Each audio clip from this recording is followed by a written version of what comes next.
السلام علیکم ورحمۃ اللہ وبرکاتہ۔ کہ یا نور اللہ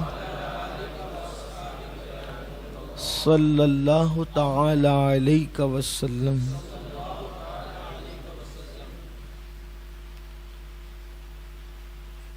جس سہانی گھڑی چمکا طیبہ کا چاند، اس دل افروز ساعت پہ لاکھوں سلام۔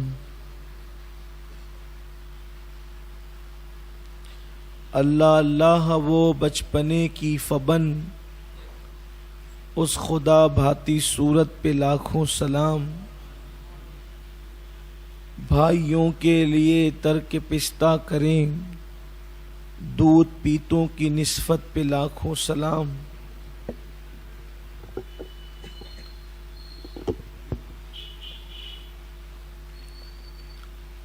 آج ہمارے اس ہفتہ واری اجتماع میں جیسا کہ اعلان کے ذریعے سے آپ جانتے ہیں کہ آج کا عنوان سیرت ام رسول یعنی سیدہ طیبہ طاہرہ سیدہ آمنہ خاتون سلام اللہ علیہا ورضی اللہ تعالی عنہا کے حوالے سے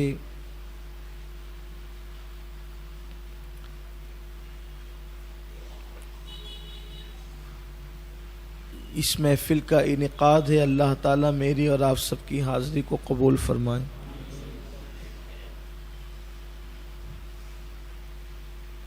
سیرت النبی کے جن گوشوں پر گفتگو ہوتی ہے اور میلاد صلی اللہ علیہ وآلہ وسلم جب پڑھا جاتا ہے تو اکثر و بیشتر بہت مختصر ذکر سیدہ آمنہ کا آتا ہے، اور پھر کچھ لوگ ان کو تو سیدھا کافرہ اور مشرکہ ہی کہہ جاتے ہیں۔ تو ہم نے چاہا کہ کچھ حضور علیہ السلام کی توجہ کو اپنی طرف مبذول کرانے کے لیے اور کچھ خیرات لینے کے لیے ہم حضور علیہ السلام کی امی جان کا ذکر کریں، تاکہ ہماری نئی نسل کو بھی پتہ چلے کہ حضور علیہ السلام کی والدہ کی شان کیا ہے۔ حضور علیہ السلام کی امی جان سیدہ آمنہ خاتون رضی اللہ تعالیٰ عنہ، یہ بیٹی ہے جناب وہب کی، اس طرح ان کا نام سیدہ آمنہ بنت وہب ہوتا ہے، اور ان کا تعلق بھی قریش سے ہے، یعنی نسب میں جیسے سیدنا عبداللہ ابن عبد المطلب قریشی ہیں، ویسے سیدہ آمنہ خاتون بھی قریشی یعنی اعلیٰ نسب ہے۔ اور امام قسطلانی اور دیگر ائمہ کرام نے لکھا ہے کہ سیدہ آمنہ خاتون رضی اللہ تعالی عنہا کی شان یہ تھی کہ جس دور میں سیدہ آمنہ خاتون زمین کے اوپر سانس دے رہی تھی، اس دور میں سیدہ آمنہ خاتون سے زیادہ خوبصورت عورت پورے مکے میں نہیں تھی۔ حضرت آمنہ اس دور کی سب سے خوبصورت عورت کا نام ہے جو میرے نبی کی امی جان ہے، سب سے بڑی سخی خاتون کا نام ہے جو میرے نبی کی امی جان ہے۔ اسی طرح سے تقوی، طہارت، پارسائی اور پاکیزگی میں سب سے بے مثال ہے جو میرے نبی کی امی جان ہے۔ اس لیے کہ جس وقت جناب وہب نے حضرت عبداللہ رضی اللہ تعالیٰ عنہ کی وہ کرامت دیکھی کہ جناب عبداللہ رضی اللہ تعالیٰ عنہ، سیدنا عبداللہ رضی اللہ تعالیٰ عنہ جب شکار کے لیے جنگل کے اندر تشریف لائے تو چاروں طرف سے یہودیوں نے آپ کو گھیر لیا، اور چاروں طرف سے گھیرنے کے بعد جو ہے آپ کو قتل کرنے کی کوشش کی، اس لیے کہ یہودیوں نے ایک پیمانہ رکھا تھا، بلکہ آسمانی کتابوں میں یہ بات لکھی ہوئی تھی کہ جو حضرت یحییٰ علیہ السلام کا کرتا ہے، یحییٰ علیہ السلام کا کرتا یہودیوں کے پاس بطور تبرک رکھا ہوا تھا، اور چونکہ حضرت یحییٰ علیہ السلام کو شہید کیا تھا یہودیوں نے، تو حضرت یحییٰ علیہ السلام کا کرتا وقت شہادت جو ان کے بدن پر تھا، تو ان لوگوں نے جو بطور تبرک رکھا تھا تو اس میں خون لگا ہوا تھا، تو یہ پیشن گوئی آسمانی کتابوں میں موجود تھی کہ جس دن یحییٰ علیہ السلام کے کرتے کا خون ختم ہو جائے گا اور وہ کرتا پورا اور مکمل سفید ہو جائے گا، تو سمجھ لینا کہ آخری نبی کے والد دنیا میں تشریف لے آ گئے۔ یعنی صرف میلاد مصطفیٰ کے اعجاز نہیں ہوں گے، بلکہ میلاد مصطفیٰ جان رحمت سے پہلے حضور کے والد کی میلاد کی برکتیں بھی لوگ دیکھیں گے، اس کی نشانیاں بھی لوگ دیکھیں گے۔ تو یہودی بار بار اس کرتے کو دیکھتے تھے، لیکن اس کرتے پر وہ خون کے دھبے اور وہ خون کے نشانات لگے رہتے تھے۔ اچانک ایک دن انہوں نے دیکھا کہ وہ کرتا مکمل سفید ہو گیا، تو یہودیوں کو پتہ چل گیا کہ آخری نبی کے والد جلوگر ہو گئے۔ پھر کتابوں کے اندر حضور کے والد کی نشانیاں بھی موجود تھی، تو یہودی ڈھونڈتے پھرتے تھے کہ موقع ملے گا تو ہم انہیں قتل کر دیں گے، اور ان کو پتا تھا کہ آخری نبی مکے میں پیدا ہوں گے تو ان کے والد بھی مکے میں پیدا ہوں گے۔ تو حضرت عبداللہ رضی اللہ تعالیٰ عنہ جو ہے وہ جب شکار کے لیے جنگل تشریف لے گئے، عرب والوں کا محبوب مشغلہ تھا شکار کرنا، اور شکار کے ذریعے بھئی جیسے آج کل یہاں دکانیں لگتی ہے، لوگ گوشت خرید کر کے کھا لیتے تھے، ایسا کوئی مزاج اس وقت نہیں تھا۔ لوگوں کو گوشت لانا ہوتا تھا تو لوگ اکثر و بیشتر شکار کر کے لاتے تھے، اور اس دور میں شکار کرنا یہ بہادروں کی علامت سمجھی جاتی تھی۔ تو حضرت عبداللہ رضی اللہ تعالیٰ عنہ وہ بھی بڑے خوبصورت تھے، حسن والے تھے، تو وہ شکار کے لیے گئے تھے، اور جناب وہاب یہ سیدہ آمنہ کے والد یہ بھی جنگل میں کسی کام سے گئے تھے، تو انہوں نے کیا منظر دیکھا کہ چاروں طرف سے یہودیوں نے جناب عبداللہ کو گھیر لیا ہے، اور جب گھیر لیا تو حضرت عبداللہ نے کیا، حضرت وہاب نے کیا دیکھا کہ ایک شیر زمین کے اندر سے نکلا، اور زمین کے اندر سے نکل کر کے اس نے ان یہودیوں کو پھاڑ دیا، اور پھاڑنے کے بعد پھر وہ شیر غائب ہو گیا۔ تو یہ منظر دیکھ کر کے جناب وہاب بڑے متاثر ہوئے، اور انہوں نے جو ہے حضرت عبد المطلب سے کہا کہ عبد المطلب تم اپنے بیٹے کی شادی کیوں نہیں کر دیتے؟ تو حضرت عبد المطلب نے فرمایا کہ کئی جگہ سے رشتے تو ہیں، لیکن میں سوچتا ہوں کہ میرے بیٹے عبداللہ کے مطابق کوئی مناسب لڑکی ملے تو میں شادی کروں۔ تو اس وقت جناب وہاب رضی اللہ تعالی نے خود فرمایا کہ میں اپنی بیٹی آمنہ، آپ جانتے ہیں کہ میری بیٹی آمنہ کس قدر پارسا، نیک اور متقیہ ہے۔ ایک باپ کی زبان سے اس وقت یہ نکلنا کہ آپ جانتے ہو کہ میری بیٹی کتنی پارسا، نیک اور متقیہ ہے، یعنی کہ جناب عبد المطلب کو یہ بات کہی جا رہی ہے، اس کا مطلب سیدہ آمنہ کی پارسائی چھپی ہوئی نہیں تھی، بلکہ پورے مکے میں مشہور تھی۔ اب یہاں ایک خاص بات کی طرف آپ کی اور تمام سامعین کی توجہ دلانا چاہتا ہوں۔ نیکوں کے ماحول میں، یعنی آج کے ماحول میں، یا آج سے پہلے کے ماحول میں، یا آج کے بعد کے ماحول میں، جبکہ نیکی عام ہو، تقوی عام ہو، پرہیزگاری عام ہو، اس وقت کسی مرد کا یا کسی عورت کا نیک ہو جانا اچھی چیز ہے، لیکن یہ تعجب خیز نہیں ہے۔ اس کی وجہ یہ ہے کہ ماحول ہے، پارسائی کی اہمیت ہے، تقوی کی اہمیت ہے، نیکی کی اہمیت ہے، مگر اس وقت جب لوگ اپنی ماؤں کے ساتھ زنا کرتے ہوں، جب لوگ جانوروں کے ساتھ زنا کرتے ہوں، جب ننگے ہو کر لوگ کعبے کا طواف کرتے ہوں، جب عورتوں کی حیثیت ایک جانور سے بھی بدتر ہو، اس وقت اگر پورے شہر میں کسی کی پارسائی کے ڈنکے بج رہے ہوں تب پتہ چلتا ہے کہ پھر وہ کس منزل کی اور کس مقام کی پارسائی ہوگی کہ حضرت عبد المطلب کے سامنے حضرت وہاب کہتے ہیں کہ تم جانتے ہو میری بیٹی کتنی پارسا اور نیک اور متقی ہے، اور حضرت عبد المطلب ان کی تصدیق کرتے، حالانکہ اس وقت سیدہ آمنہ خاتون کی عمر صرف جو ہے وہ 17 سے 18 سال کی تھی۔ یہ بھی ایک خاص بات ہے، کسی نوجوان خاتون کا اس چھوٹی سی عمر میں اتنا پارسا ہو جانا کہ اس کی پارسائی کے ڈنکے پورے شہر میں بجے، اور پھر وہ بھی جسے زمانے جاہلیت کہتے ہوں۔ اور پھر ہوا یہی کہ اللہ اکبر، سیدہ آمنہ خاتون رضی اللہ تعالی عنہا کا نکاح رجب کے مہینے میں جمعرات کی صبح کو منا کے مقام میں اور با اختلاف روایات مطاف حرم میں حضرت عبداللہ کے ساتھ ہو گیا۔ یہ میرے نبی کی امی کی شان ہے۔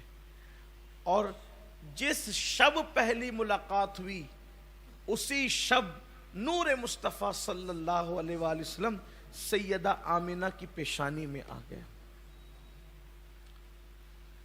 اب سیدہ آمنہ خاتون نے وہ سارے مناظر دیکھے جو میلاد کے موقع پر آپ ہم سے سنتے رہتے۔ ہم نے بتایا کہ کسی شب انہوں نے دیکھا کہ ابراہیم علیہ السلام خواب میں آئے، کسی شب دیکھا کہ ایوب علیہ السلام خواب میں آئے، کسی شب دیکھا حضرت شیس علیہ السلام خواب میں آئے، کسی شب دیکھا حضرت نوح علیہ السلام خواب میں آئے، اور آ کر سب بشارتیں دیتے ہیں کہ آمنہ مبارک ہو، تم سید الانبیاء کی ماں بننے والی ہو، آمنہ مبارک ہو، تم امام الانبیاء کی ماں بننے والی ہو، آمنہ مبارک ہو، تم کائنات کے مالک کی ماں بننے والی ہو۔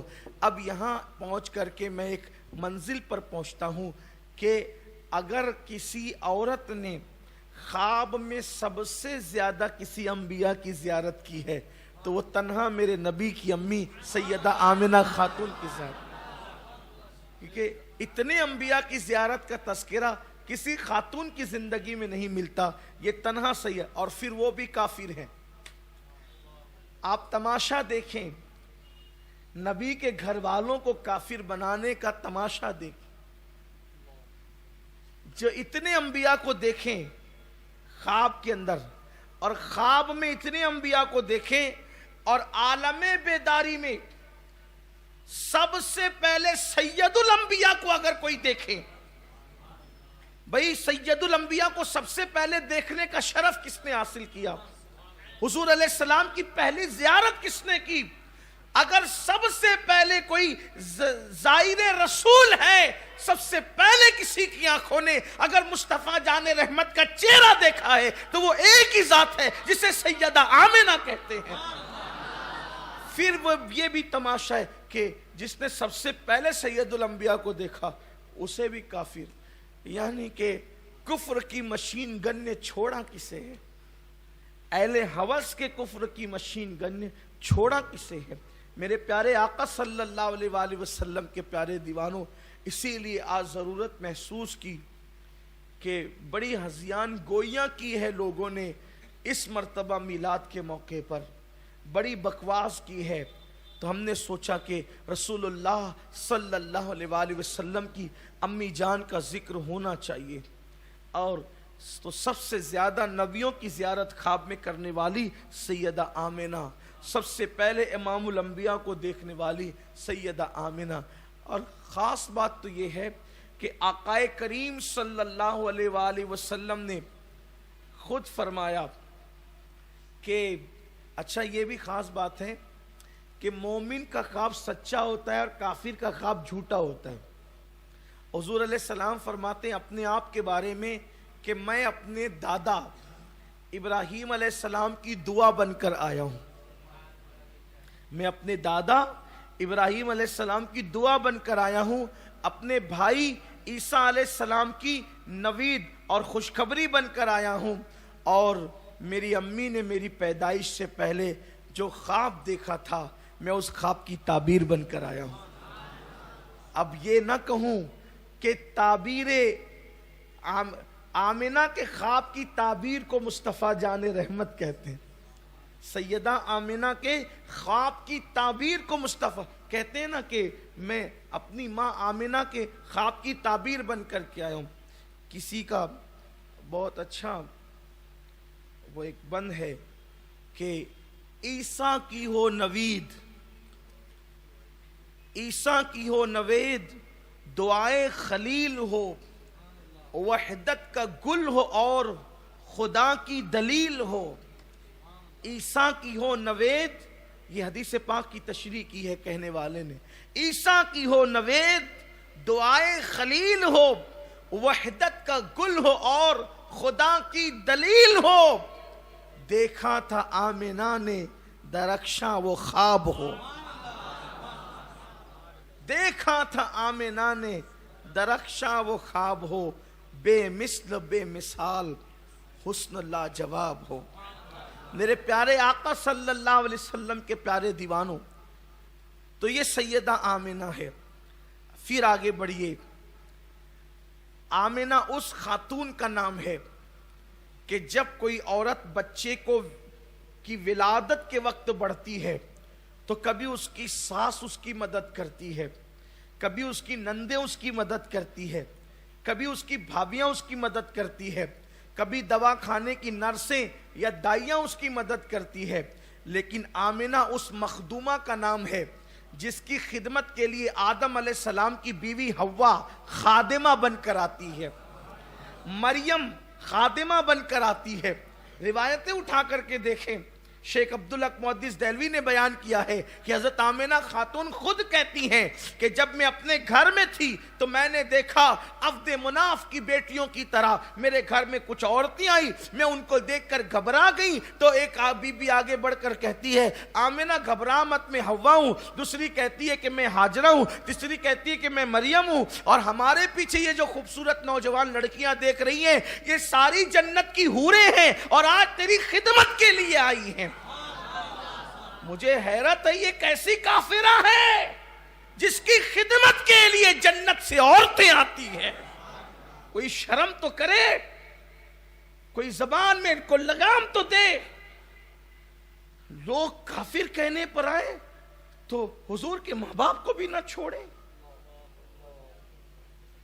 اگر کسی بزرگ سے تحقیق میں غلطی ہوئی ہے تب تو ہم نبی کے ماں باپ کو کافر کہنے والے کو کافر تو نہیں کہتے. اگر اس کی نیت جو ہے وہ تحقیق کی تھی، غلطی ہو گئی، غلطی انسان سے ہو سکتی ہے. لیکن نبی دشمنی میں جو میرے نبی کے ماں باپ کو کافر کہتے ہیں پھر ہم انہیں مسلمان نہیں کہتے.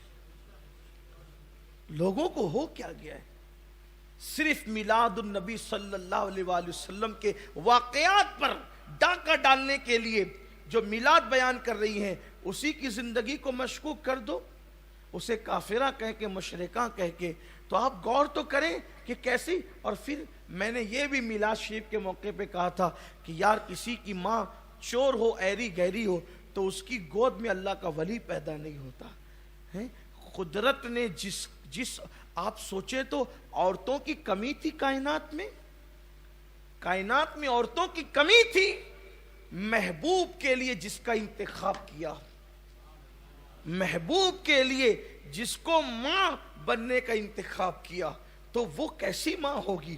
اور پھر لوگ کم از کم قرآن ہی پڑھ لیتے. لوگ کم از کم قرآن کہتا ہے لقد من اللہ علی المؤمنین اذ بعث فیہم رسولا.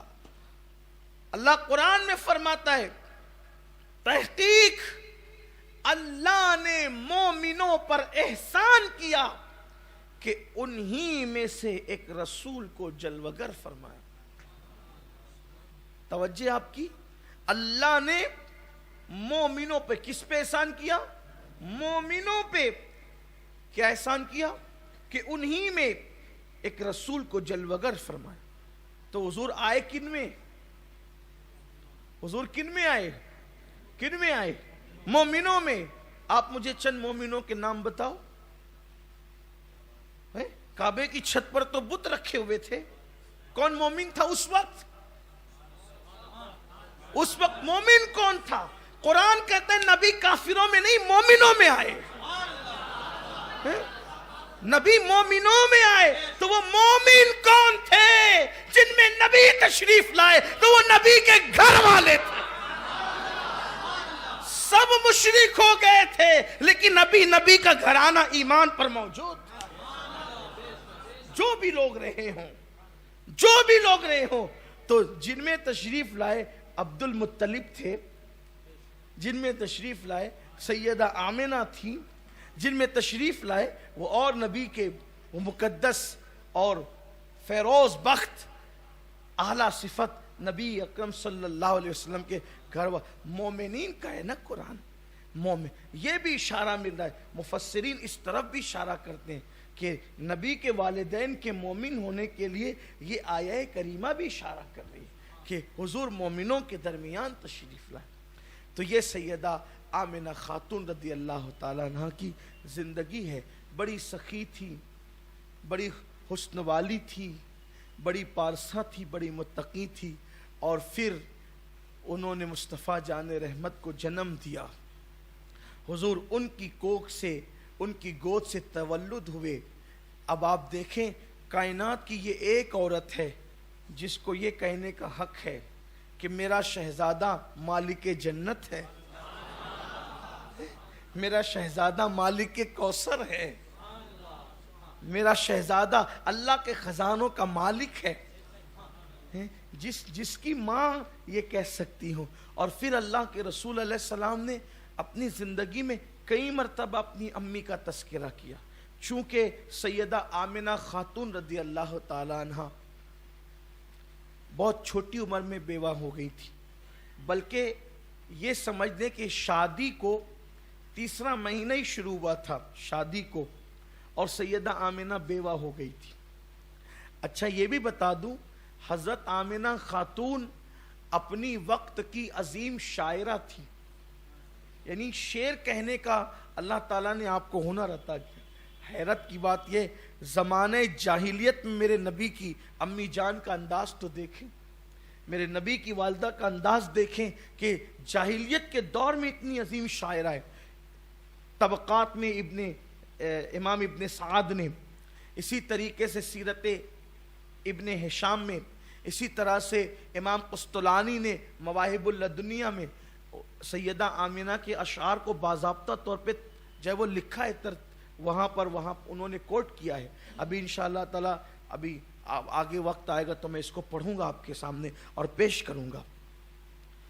تو حضور علیہ السلام کی والدہ امی جان ابھی صرف شادی کو تیسرا مہینہ شروع تھا کہ حضرت سیدنا عبداللہ رضی اللہ تعالیٰ کا کاروبار تھا کھجوروں کا، آپ کھجوروں کی تجارت کرتے تھے۔ حضور کے ابا جان سیدنا عبداللہ رضی اللہ تعالیٰ، ان کا کھجوروں کا عمر ان کی کم و بیش تقریباً 18 سے 19 سال کی تھی، حضور کے والد بزرگوار کی، اور ابھی ان کے چہرے پر داڑھی نکلنا شروع ہوئی تھی، یعنی داڑھی نکلی نہیں تھی۔ جیسے نوجوان جب اپنی جوانی اپنے شباب کی طرف بڑھنے لگتی ہے تو کچھ روحیں جو ہے داڑھی پر آنے لگتے ہیں، بس یہی پوزیشن تھی حضرت سیدنا عبداللہ رضی اللہ تعالیٰ کی، اور تجارت تھی آپ کی کھجوروں کی۔ آپ کے والد چونکہ مکے کے سرداروں میں سے تھے، کعبے کے متولی تھے حضرت عبد المطلب رضی اللہ تعالیٰ عنہ، تو تجارت تھی۔ یہ بات بھی مجھے جو ہے وہ تھوڑی سی تکلیف پہنچاتی ہے کہ لوگ یہ کہہ دیتے ہیں کہ بھئی وہ تو بڑے غریب لوگ تھے، بڑے مفلس لوگ تھے، اور بڑے ایسے تھے اور بڑے ویسے تھے۔ یاد رکھنا حضرت عبداللہ کے متعلق دراصل انہوں نے ایک منت مانی تھی۔ منت یہ تھی، حضرت عبد المطلب کی منت یہ تھی کہ اگر جو خانہ کعبہ کی گود میں جو چاہے زمزم ہے، یعنی زمزم کا کنواں ہے کعبۃ اللہ شریف کے مطاف میں، وہ گم ہو گیا ہے، لوگوں نے اس پہ درود شریف پڑھ لی۔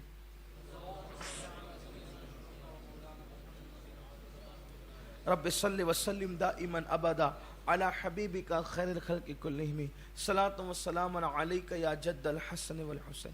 تو لوگوں نے اس کو بند کر دیا تھا اور وہ گم ہو گیا تھا، اور گم ہونے تقریباً صدیاں بیت گئی تھی۔ قبیلہ بنو جرہم جو ہے وہ گیا تو جاتے جاتے ان لوگوں نے کعبۃ اللہ شریف کے گود میں جو چاہے زمزم تھا اس کو چھپا دیا تھا، اب لوگ ڈھونڈتے رہے تھے، اس کو ملتا نہیں تھا. حضرت عبد المطلب نے منت مانی تھی کہ اگر یہ مل جائے گا تو میرے جو 10 بیٹے ہیں ان میں سے ایک بیٹے کو میں اللہ کی راہ میں ذبح کر دوں. اب 10 بیٹے تھے اور جب منت تو مان لی بیٹا ذبح کرنے کی، مگر اب 10 میں سے ذبح کس کو کرے؟ زمزم مل تو گیا تو قرعہ ڈالا تو حضرت عبداللہ کا نام نکلا. اور حضرت عبداللہ تھے بڑے خوبصورت اور پیشانی میں نور محمدی چمکتا تھا. تو ان کا دل نہیں چاہا کہ میں اپنے بیٹے کو ذبح کر دوں. پھر اس کے بعد دوسری بار پھر قرعہ ڈالا، پھر انہی کا نام نکلا. پھر قرعہ ڈالا، پھر انہی کا نام نکلا. تو کہا کہ اب تو ذبح کرنا ہے. لیکن پھر لوگوں نے مشورہ دیا ایک کام کریں، اب عبداللہ کا نام تو طے ہے ذبح کرنے کے لیے، لیکن عبداللہ کے عوض میں کچھ اور ذبح کرتے ہیں. تو حضرت عبداللہ کا نام ڈالا، ایک اونٹ کا نام ڈالا، پھر بھی حضرت عبداللہ کا نام. حضرت عبداللہ کا نام ڈالا، 10 اونٹوں کے نام ڈالے، پھر بھی حضرت عبداللہ کے نام. اس طرح 100 اونٹوں کا نام ڈالا اور حضرت عبداللہ کا نام ڈالا، تب 100 اونٹوں کا قرآن نکلا. تو حضرت عبداللہ کے بدلے میں حضرت عبد المطلب نے 100 اونٹ ذبح کیے تھے. بھائی جو 100 اونٹ اس دور میں ذبح کرے وہ غریب ہو سکتا ہے، وہ مفلس ہو سکتا ہے. یہ بات بھی لوگوں کو سوچنا چاہیے، ذہن میں رکھنا چاہیے. 100 اونٹ ذبح کیے تھے. اسی لیے حضور علیہ السلام فرماتے تھے کہ میں 2 ذبیحوں کا بیٹا ہوں، ایک تو اسماعیل ذبیح اللہ اور ایک تو عبداللہ ذبیح اللہ. یہ 2 ذبیحوں کا میں بیٹا ہوں. تو حضرت عبداللہ گئے تھے وہاں مدینہ منورہ جو ہے وہ تجارت کے لیے، بلکہ بعض سیرت نگاروں نے لکھا ہے کہ وہ گئے تھے ملک شام تجارت کے لیے، لیکن ان کے ننھیال میں وہ کھجور خریدنے کے لیے رکے. چونکہ مدینہ منورہ ان کا ننھیال تھا، جب وہ وہاں پر رکے تو وہیں پر ان کی طبیعت میں جو ہے وہ ایک تغیر پیدا ہوا اور بیماری بڑھی، اور اسی حالت میں حضرت عبداللہ کا وصال ہو گیا. آج کل مسجد نبوی شریف میں جو حصہ باب صدیق کے آس پاس آپ دیکھتے ہیں، اگر آپ گئے ہیں تو یا جو نہیں گئے اللہ تعالیٰ انہیں دکھائے، باب صدیق کے آس پاس کا جو حصہ ہے، کہتے ہیں کہ حضرت عبداللہ کا مزار وہیں پر تھا. لیکن برسوں پہلے جب مسجد نبوی کی توسیع کی گئی تو وہاں سے حضرت عبداللہ کے قبر کو کھول کر نکال لیا گیا اور انہیں جنت البقیع میں منتقل کر دیا گیا. اس کا مطلب یہ ہے کہ جب حضرت عبداللہ کو دفن کیا گیا تھا تو اس دن سے لے کر نکالنے تک کم و بیش 1000 سال سے زیادہ تو بیت گئے تھے. 1000 سال سے زیادہ بلکہ 1200-1300 سال بیت گئے تھے. لیکن جب حضرت عبداللہ کو نکالا گیا تو اس وقت دنیا بھر سے بڑے بڑے مفتیوں کو اور بڑے بڑے علماء اور وزراء کو سعودی حکومت نے دعوت دے کر کے بلایا تھا، اور مفتی اعظم مصر کا کہنا ہے کہ وہ بھی تشریف لے گئے تھے. تو جب حضور علیہ السلام کے والد کے جسد مبارکہ کو نکالا گیا اور اسٹیچر پہ رکھا گیا تو کہتے ہیں کہ ہم نے حضور کے والد بزرگوار کی زیارت کی. 18 سے 19 سال کی عمر لگتی تھی، چہرے پہ داڑھی بھی نہیں نکلی تھی. تو ہم نے سوچا کہ بھئی حضور کو تو نہیں دیکھا لیکن حضور کے والد کی زیارت آج ہو جائے گی. اور جب وہ اسٹیچر پہ حضرت عبداللہ کے جسم کو رکھا گیا تو ہم نے ان کے جسم کو ٹچ کر کے بھی دیکھا تو ایسا لگتا تھا کہ جیسے ہم کسی کپاس کو ٹچ کرتے ہیں. میں کہتا ہوں کم از کم ان لوگوں کو جو طبقہ حضور کے ماں باپ کو کافر کہتے ہیں، اتنا تو سوچ لینا چاہیے تھا کہ 1200 سال 1300 سال بیت جانے کے بعد بھی جن کے جسم کو قبر کی مٹی نہیں کھا رہی ہے تو یہ کیسے کافر لوگ ہیں؟ بتاؤ، کافر کہنا تو چھوڑ دیا ہوتا، کم سے کم اتنی تو بدبختی نہ کرتے. لیکن حضور کے ماں باپ کو کافر کہہ کے حضور کو اذیت دینے کے سوا اور کیا ہے؟ قرآن کہتے ہیں ان الذین یؤذون اللہ ورسولہ لعنہم اللہ فی الدنیا والآخرہ. اور پھر سوچو تو یہ سیدنا عبداللہ اور آمنہ، یار جس نے اپنی پیشانی میں نور محمد رکھا، حضرت عبداللہ کی پیشانی میں نور مصطفیٰ رہا، وہ کیسے کافر ہو سکتے؟ امان اٹھ جائے گی اس طرح کی باتیں اگر لوگ کریں گے تو. اللہ لوگوں کو ہدایت عطا فرمائے. جس نے اپنے پیٹ میں نور مصطفیٰ کو رکھا ارے جس قبر کی پیٹ میں اس وقت، جس قبر کے پیٹ میں حضور آرام کر رہے ہیں، اور جو اس وقت مٹی کا حضور کے جسم سے مس ہے، وہ کعبے اور عرش اعظم سے افضل ہے۔ تو اگر قبر کے پیٹ میں حضور جائے تو وہ قبر کعبے اور عرش اعظم سے افضل ہو جائے، اور آمینہ کے پیٹ میں حضور آئے ہیں تو اس آمینہ خاتون کا مرتبہ کیا ہوگا؟ اللہ اکبر۔ تو سیدنا عبداللہ رضی اللہ تعالیٰ کا وہیں وصال ہوا اور وہیں ان کی تدفین ہوئی، لیکن 1200-1300 سال کے بعد حضرت عبداللہ رضی اللہ تعالیٰ کو منتقل کر دیا گیا، لیکن ان کا جسم صحیح سلامت تھا، اخبارات میں چھپا بھی اور دیکھنے والوں نے ان کی زیارت بھی کی۔ اب یہ حضرت آمنہ خاتون جو تھی، آج پہلی مرتبہ میری نظروں سے یہ بات گزری جب میں حضرت آمنہ خاتون کی زندگی پر پڑھنے کے لیے بیٹھا۔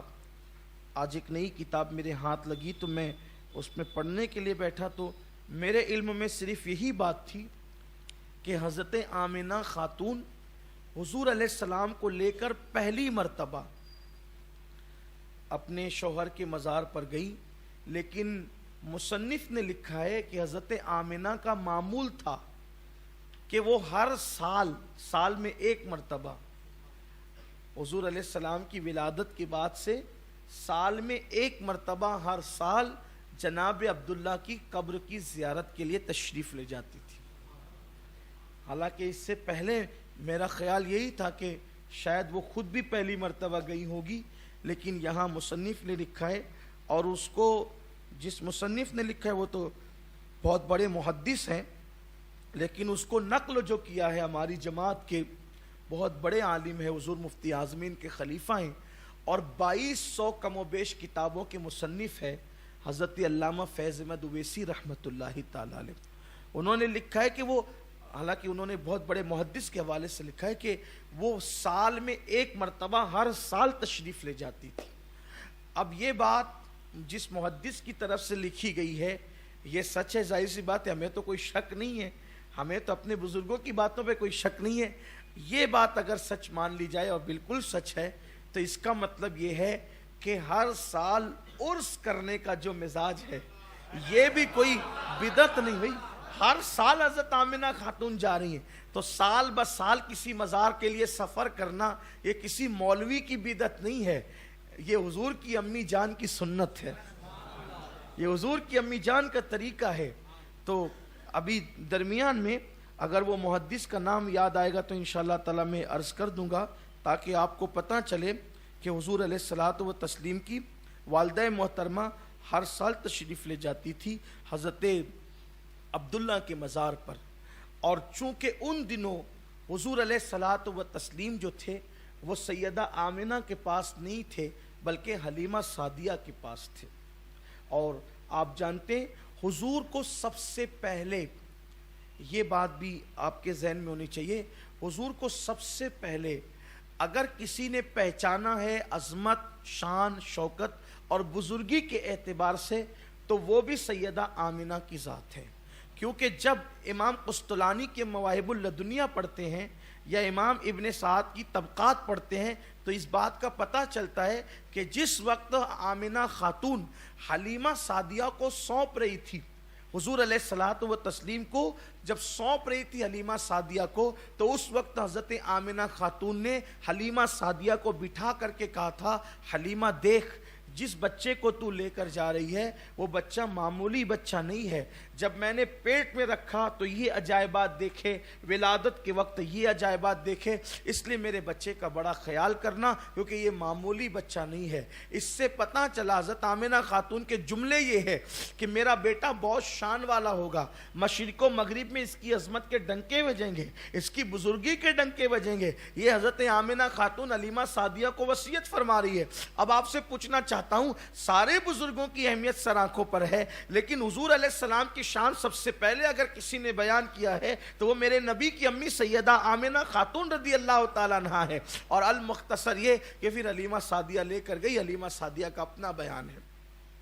یا ایک بات اور عرض کروں حضرت آمنہ کے ایمان کے حوالے سے، کہ حضرت آمنہ کے ایمان پر لوگوں کو بہت بحث ہے پہلی بات تو یہ بحث کرنے کا عنوان ہی نہیں ہے، چھوڑ دینا، آپ کو نہیں عزم ہوتا چھوڑ دیجئے، منہ بند کر لیجئے، لیکن یہ کافر کی رٹ لگانا مجھے اچھا نہیں لگتا، مجھے شدید تکلیف ہے اس پر، اور میں کہتا ہوں اگر اپنی آخرت کی بہتری چاہتے ہو، ورنہ اللہ تم پہ لعنت کرے گا، اللہ کی لعنت ہوگی اگر تم نے دشمنی رسول میں اس طرح کی بات کی۔ اور الفقہ الاکبر کا حوالہ دیا جاتا ہے، علامہ اویسی صاحب نے یہ بھی فرمایا کہ فقہ اکبر کا جو حوالہ دیا جا رہا ہے تو اس کے کچھ نسخوں میں الگ باتیں لکھی ہے اور کچھ نسخوں میں الگ اس کے الٹ باتیں لکھی ہے، یعنی یا تو کسی کا الحاق اس میں موجود ہے یا پھر جو ہے وہ کتابت کی یا طباعت کی غلطی ہے، تو اس کو بنیاد بنا کر نبی کے ماں باپ کے خلاف بکواس کرنا غیر مناسب ہے، کیونکہ دوسرے نسخے کچھ اور بات کر رہے ہیں اور کچھ نسخے کچھ اور بات کر رہے ہیں، تو نسخہ جات کی باتوں میں جب خود ہی اختلاف ہو گیا تو امتی ہونے کی حیثیت سے تو آپ کی ذمہ داری یہ تھی جو باتیں زیادہ ادب اور تعظیم کی طرف لے جاتی ہے آپ کو وہ باتیں کرنی چاہیے تھی، نہ کہ آپ معاذ اللہ حضور علیہ الصلوۃ والتسلیم کی ماں باپ کو کافر کہہ کر استغفر اللہ ان کے دل کو اذیت پہنچائیں۔ اللہ اکبر، جس وقت جناب اکرمہ مسلمان ہوئے تھے تو اللہ کے رسول علیہ السلام نے فرمایا تھا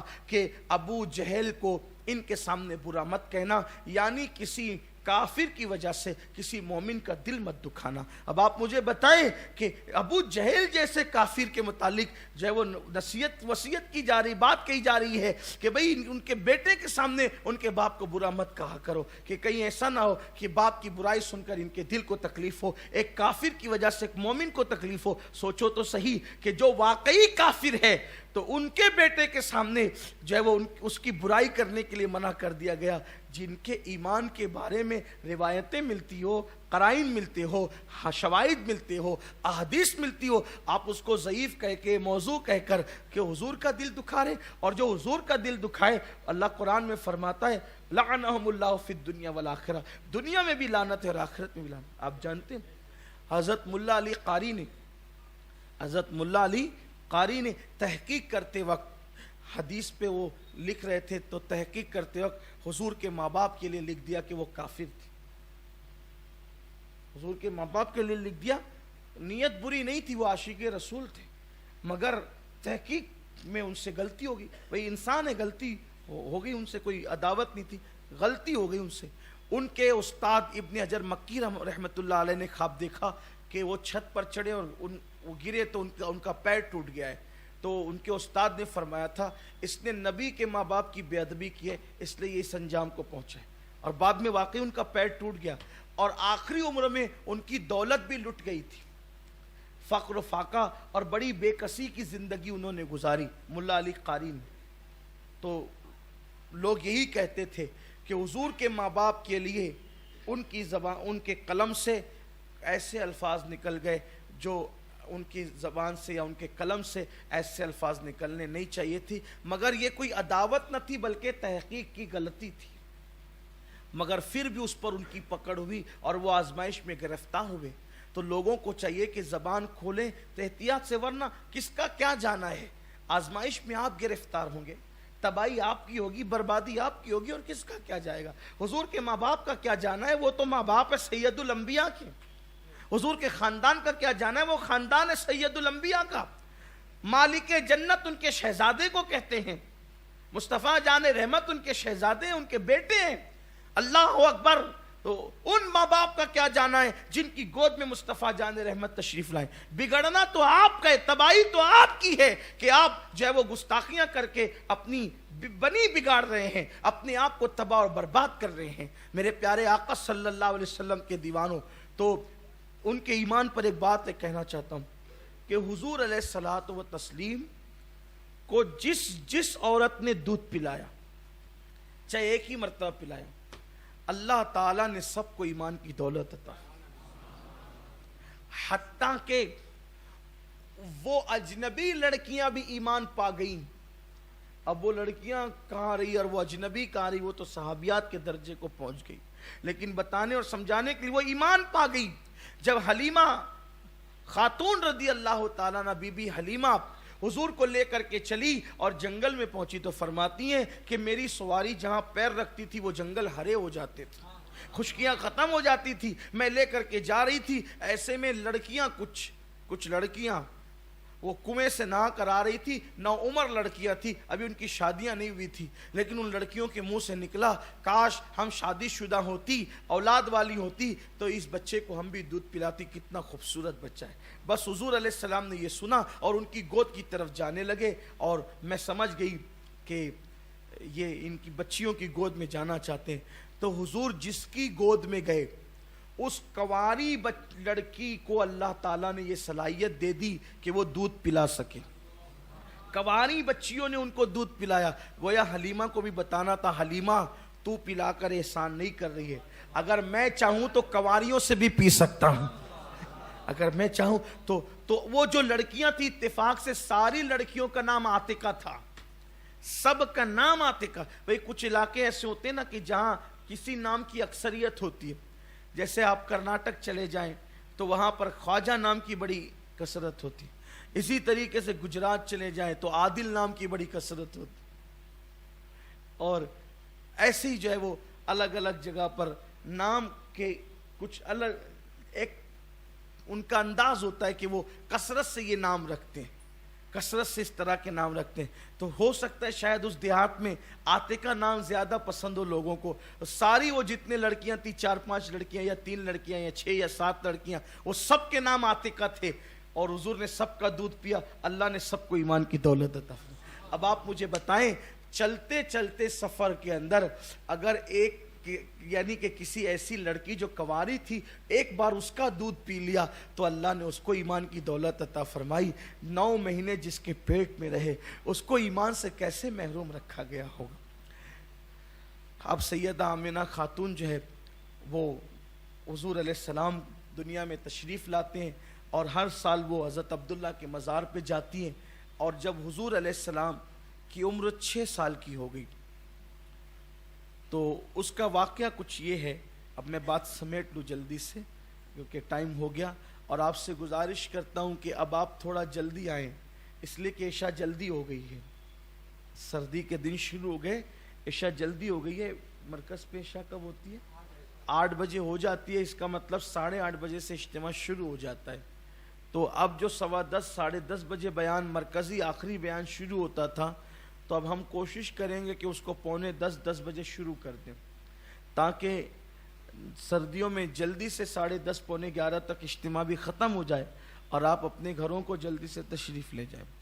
آئندہ ہفتے سے آپ جلدی تشریف لائیں گے میں امید کرتا ہوں، یا اگر آپ تاخیر سے آئے تو اب تاخیر نہیں ہوگی، بلکہ جو ہے وہ مرکزی بیان جلدی شروع ہو جائے گا۔ جو احباب مرکزی بیان کا شیڈول بناتے ہیں اب وہ آئندہ ہفتے سے عشاء کے وقتوں کو ملحوظ رکھ کر کے شیڈول بنائیں، اس کا خیال کریں۔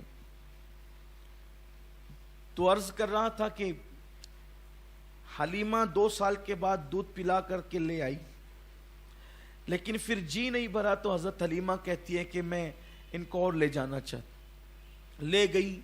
4 سال کی عمر تھی، حضور بکریاں لے کر گئے تھے، اچانک حلیمہ کے بیٹے، ان کا نام عبداللہ تھا، ان کا بھی حلیمہ کے بیٹے جو ہے وہ بھاگتے دوڑتے آئے کہ امی امی امی میرے جو حجازی بھائی ہیں، میرے جو حجازی ہاشمی بھائی ہیں ان کو کسی نے قتل کر دیا۔ حلیمہ بھاگتی دوڑتی آئی کیونکہ اپنے بچوں سے زیادہ حضور سے پیار کرتی، حلیمہ اپنے بچوں سے زیادہ حضور سے پیار، بھاگتی دوڑتی آئی تو دیکھا کہ حضور کھڑے مسکرا رہے تھے۔ حلیمہ اور اس کے شوہر نے پوچھا کیا ہوا بیٹا؟ تو سرکار نے فرمایا کہ کچھ لوگ آئے تھے، انہوں نے مجھے زمین پہ لٹایا، میرا سینہ چیرا، کاٹا اور اس میں سے دل نکالا، دھویا اور رکھا اور اس کو سل دیا۔ دیکھا تو سلنے کے نشان تھے لیکن کوئی زخم وغیرہ نہیں تھا۔ یہ ڈر گئے، ڈرنے کے بعد بولے بھائی کہ اتنی بڑی امانت ہے یہ واپس کر دو، کہیں اگر کچھ ہو گیا تو اپنے لیے مشکل ہوگی۔ تو انہوں نے واپس لایا۔ جب واپس آئے تو حضرت آمنہ نے پوچھا کہ حلیمہ اتنے شوق سے لے کر کے گئی تھی، واپس کیوں لے کر کے آئی؟ تو کہا کہ نہیں بس وہ ایسے ہی، میں نے سوچا کہ آپ کی امانت۔ کہا نہیں، یہ ایسے ہی واپس کرنے والی چیز نہیں ہے، ہوا کیا یہ بتا۔ ہوا کیا؟ تو کہا کہ ایسا ایسا واقعہ ہوا، وہ شق صدر کا پورا واقعہ بیان فرمایا. تو فرمایا حضرت آمنہ نے تو کیا سمجھتی ہے کہ میرے بیٹے کو جنات کا یا جو ہے وہ ساحر کا اثر ہو جائے گا؟ واللہ یہ نہیں ہوگا، میرا بیٹا بہت شان والا ہے، میں نے جو نشانیاں دیکھی ہیں میرا بیٹا بڑی شان والا ہے. ٹھیک ہے. اور پھر اس کے بعد اب حضور اپنی والدہ کے گھر رہنے لگے اور حضور کی عمر شریف 6 سال کی ہو گئی. تو اللہ کے رسول علیہ السلام سے ان کی امی نے کہا بیٹے کہ میں یہ چاہتی ہوں کہ تم نے اپنے ابا کی زیارت نہیں کی تو کم از کم تم اپنے ابا کی قبر شریف پر حاضری دے دو. اور حضرت عبد المطلب رضی اللہ تعالیٰ سے اجازت لے کر اور اپنی کنیز حضرت ام ایمن کو ساتھ لے کر جو ہے وہ حضرت سیدہ آمنہ خاتون جو ہے وہ سوئے مدینہ روانہ ہو گئی. اس وقت تک مدینے کو مدینہ نہیں بلکہ یثرب کہا جاتا تھا، لیکن میں یثرب نہیں کہوں گا، مدینہ ہی کہوں گا، کیونکہ ہمارے یہاں یثرب کہنے کی ممانعت ہے، اہل عشق نے منع کیا ہے. مگر آپ سمجھ لیں گے کہ اس وقت یثرب ہی تھا. مگر مدینہ بہرحال حضرت یہ 3 نفری قافلہ سوئے مدینہ روانہ ہو گیا. کچھ لوگوں نے یہ لکھا کہ وہ اپنے رشتہ داروں سے ملانے لے گئی تھی. ظاہر سی بات ہے سیدہ آمنہ کے تو سارے رشتہ دار مکے میں رہتے تھے، اور وہاں جو رشتہ دار رہتے تھے وہ حضرت آمنہ کے ساس کے بھی جو ہے وہ حضرت آمنہ کے جو ساس تھے وہ ان کی امی کے رشتہ دار، یعنی ساس کی امی نہیں، امی کے بھی رشتہ دار. تو اب اتنی دور کے رشتے سے اتنی دور تک کون جاتا ہے ملنے کے لیے؟ ہیں اتنی دور کے رشتوں سے تھوڑی کوئی ملنے کے لیے جاتا ہے. اور پھر وہ بھی حضرت آمنہ خاتون نے تو وضاحت سے فرمایا کہ بیٹا میں تمہارے ابا کی تم نے بظاہر زیارت نہیں کی ہے تو چل کر کے جو ہے تم اپنے والد کے مزار کو دیکھ لو، یعنی کہ مزار میں تمہارے والد تمہیں دیکھ کر خوش ہو جائیں گے. اللہ اکبر. تو یہ 3 نفری قافلہ چل پڑا. پھر وہاں گئی اور وہاں جانے کے بعد حضرت آمنہ خاتون رضی اللہ تعالیٰ عنہ نے حضرت عبداللہ رضی اللہ تعالیٰ کے لیے بہت سے اشعار کہے تھے. ان کا شعر، ان کے اشعار یہ تھے کہ جس وقت حضرت آمنہ فرماتی ہیں حضرت عبداللہ کی شان میں ان کے وصال کے بعد، وہ کہتی ہے کہ جس وقت